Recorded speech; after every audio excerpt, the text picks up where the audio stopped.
दोस्तों, आज हम एक ऐसे किरदार की कहानी सुनाएंगे जो उस्मान गाजी का सबसे बड़ा दुश्मन था, सोफिया। यह सिर्फ एक शख्सियत नहीं बल्कि बाइजेंटाइन सल्तनत का ऐसा हिस्सा थी जो उस्मान की तरक्की की सबसे बड़ी रुकावट थी। आज हम जानेंगे कि सोफिया का असली ऐतिहासिक किरदार क्या था, उसका उस्मान गाजी से क्या रिश्ता था और कैसे उसके इरादों ने सुगुत की सरजमीन को खून से रंग दिया। यह कहानी सिर्फ जंग की नहीं बल्कि सियासत, चालाकी और इंतकाम की भी है। तो चलिए एक शानदार तारीखी सफर की शुरुआत करते हैं। सोफिया असल में बाइजेंटाइन साम्राज्य का एक अहम हिस्सा थी।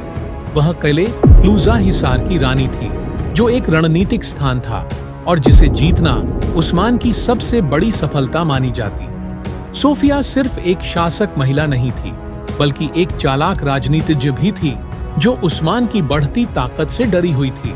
उसका मकसद सिर्फ एक था, उस्मान और उसकी कौम को तबाह करना। उस्मान और सोफिया के बीच पहली टक्कर। उस्मान गाजी एक ऐसे सेनापति थे जो अपनी बुद्धि और युद्ध नीति के कारण बाइजेंटाइन और मंगोल दोनों की आंखों में खटकते थे। जब सोफिया को यह पता चला कि उस्मान बाइजेंटाइन इलाकों में अपनी ताकत बढ़ाने की सोच रहा है, तो उसने एक खूनी खेल शुरू किया। उसने उस्मान के दुश्मनों से मिलकर उसके कबीलों पर हमले करवाए, रिश्वत दी और अंदर से बगावत फैलाने की कोशिश की। लेकिन उस्मान सिर्फ तलवार चलाने वाला सिपाही नहीं था, उसका दिमाग भी एक बेहतरीन नेता का था।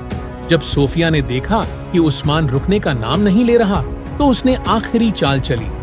उसने मंगोलों और बाइजेंटाइन सिपाहियों के साथ मिलकर एक साजिश रची, उस्मान को गिरफ्तार करने की। लेकिन उस्मान ने अपनी आंखों से मौत को कई बार देखा था और इस बार भी उसने ऐसी रणनीति बनाई जो सोफिया की पूरी इमारत को ढा सकती थी। उस्मान ने अपने वफादार साथियों बोरान अल्प, गोक्तूग अल्प और बामसी बे के साथ मिलकर एक नया योजना बनाया।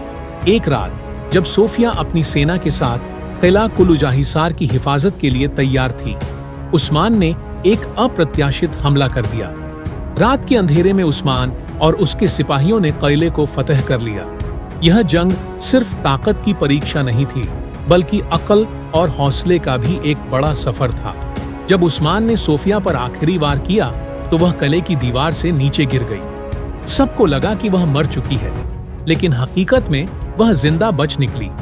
घावों से चूर सोफिया ने एक और गहरी साजिश रची।